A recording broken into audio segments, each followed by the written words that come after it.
Have you ever got scammed? What happened? Yeah.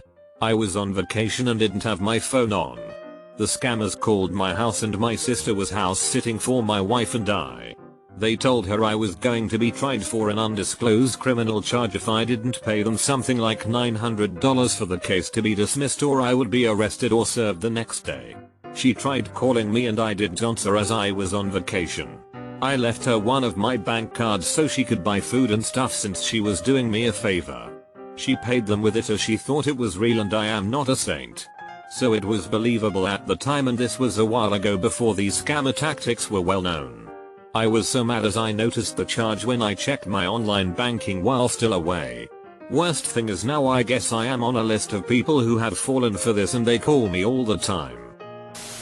Someone tried to scam me by creating a Craigslist ad giving away things that are left outside my business. He even got some of my staff to help him load it onto a trailer by showing them the ad.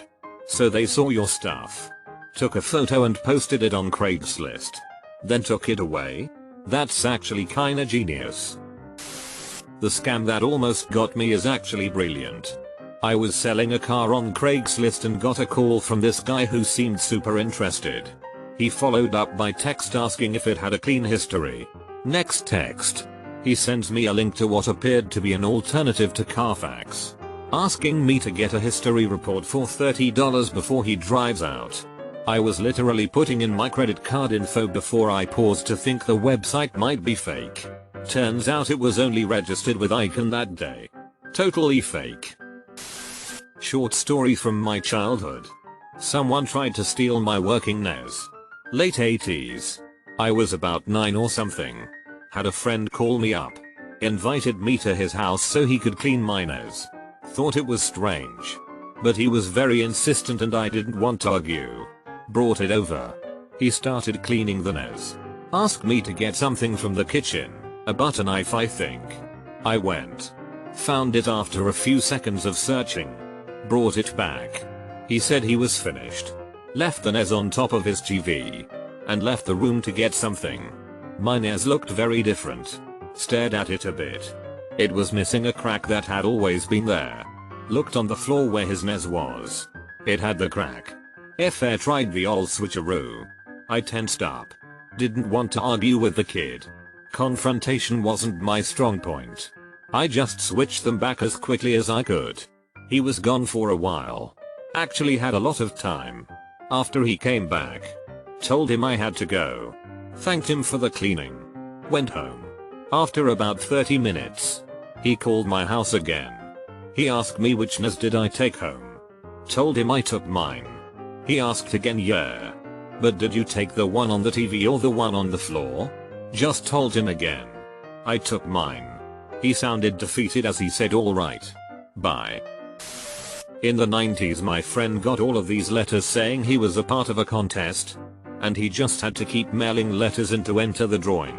The wording they put in the later letters was something like, "You've made it to the final round. And congratulations. We are now prepared to write you a check for $10,000. All he had to do was call a 1-900 number that charged $2 a minute. It took him about 10 minutes to navigate the automated menus once they told him he was a winner, and it ended with, "And you have won." Drumroll. $1. One time I woke up to $10 charges in microtransactions for a mobile base building game. Never owned or played the game. And was overdrafted $600 plus while the bank tried getting the money back. Look at MR Fancy Pants over there that keeps $400 in the bank. Not me. But a customer at Best Buy. A customer came in. Demanding to speak with the manager. Regarding a TV he had ordered. The manager he asked for was Tammy. And we had no managers by that name. Nor pick up orders for this customer in our system. I asked for more details. The customer had responded to a Craigslist ad for an unbelievable price on a TV. The seller claimed to be a manager at our store. And instructed him to make payment by purchasing gift cards for the asking price. Then send pics of the back of the gift cards to the seller. The customer did all this. Then was advised the TV would be ready for pickup at our store. Needless to say, there was no TV for him. He demanded to speak to an actual manager. who kindly informed him that he was out of luck. My local Home Depot has a sign to the effect of "You cannot pay your tax debt with Home Depot gift cards." If someone has contacted you claiming to be from the IRS and has asked you to make payments with Home Depot gift cards, please talk to an associate. Was looking for a job and got a call for an interview and went in and it was some MLM for like vitamin juice or something.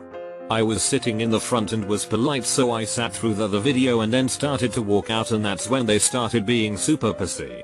I said I don't spend a lot of money without talking it over with my wife, and the lady said, "Well, I guess we can't do anything if you're not the man of the house and your wife wears the pants."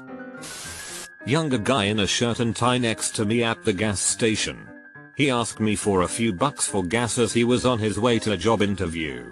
Said he'd been unemployed for a few months and this was sort of a dream job opportunity. I ended up filling up his entire tank and wished him luck on the interview. I saw him there twice a week for the next 3 months. Always in a shirt and tie and always talking to other patrons. He eventually tried to scam me again a few months later. And I reminded him that he had already got me on that line and asked if he had any more. He said he could tell me about his dying grandmother he was trying to go see on the other side of town, or about how he left his wallet at his office because he rushed out when his daughter's school called and told him he need to pick her up because she was sick and throwing up everywhere. Then he paused and said, "Sorry man," and got in his car and drove away. Never saw him again. But I assume he just moved to the next gas station down the street. Last time I saw an iteration of this thread, the top comment was guy who hired a moving company and they straight up stole all of his Best Buy employee convinced me I needed one of their $60 HDMI cables if I wanted Xbox games and action movies to look good on my TV. This was probably 10 years ago and I didn't know much about electronics back then. I'm still pretty salty about it. I was 15 minutes ahead of an ex-GF getting to the bank to lock up my accounts. She came in and tried to clean them out. The bank stopped her and called the police. She talked her way out of it. Got white van scammed when I was 18 out front of Best Buy.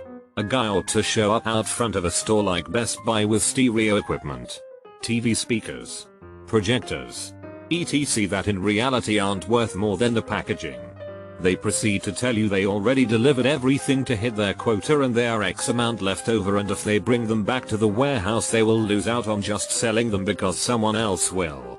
They follow this up with stock sheets and magazines showing retail price of said projector speakers at some outrageous price like $2,000 and say you can take them for anywhere between $1,000 $200, depends on how far you get them down. Then you get them home and figure out they either don't work or are the worst quality products ever made. Stupid me lost $350. This was back in 2008. This scam still happens today, so beware. When I was 11, my favorite Disney Channel star tweeted a link to take an IQ test and see how your score compared to hers. A credit card number was needed to see the results. So I put in my parents'.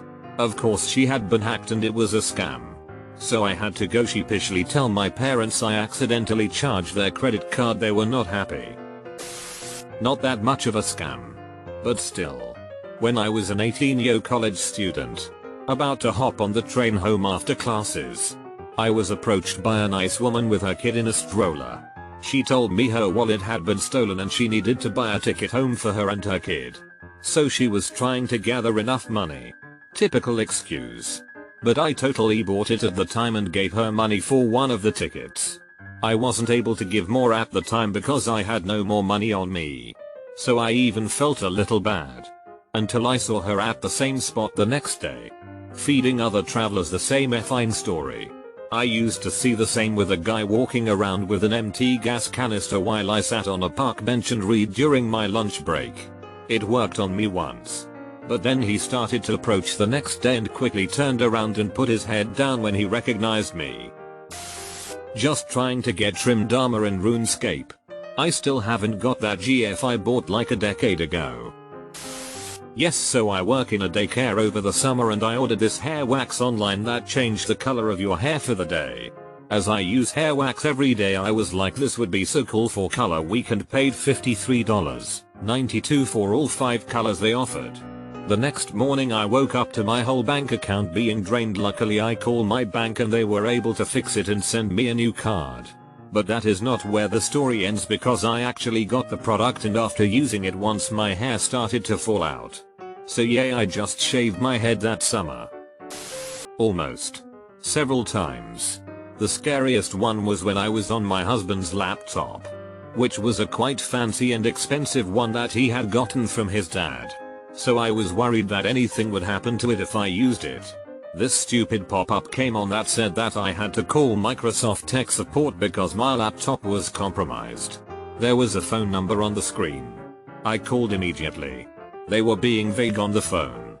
And my anxiety was already heightened by the thought that something might be wrong with the computer. So I was feeling pretty numb.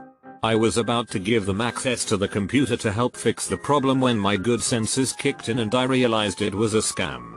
I told the guy that I was gonna hang up and that I'd talk to my husband before having him fix the computer, and I could almost hear him shrug when he said okay. By then. So obvious that it was a scam in hindsight. Club Penguin account when I was in 2nd grade. He offered to switch accounts and I agreed. We gave each other our passwords and of course his was not real. Mine was candy. Next thing you know I'm crying. Never give candy to strangers.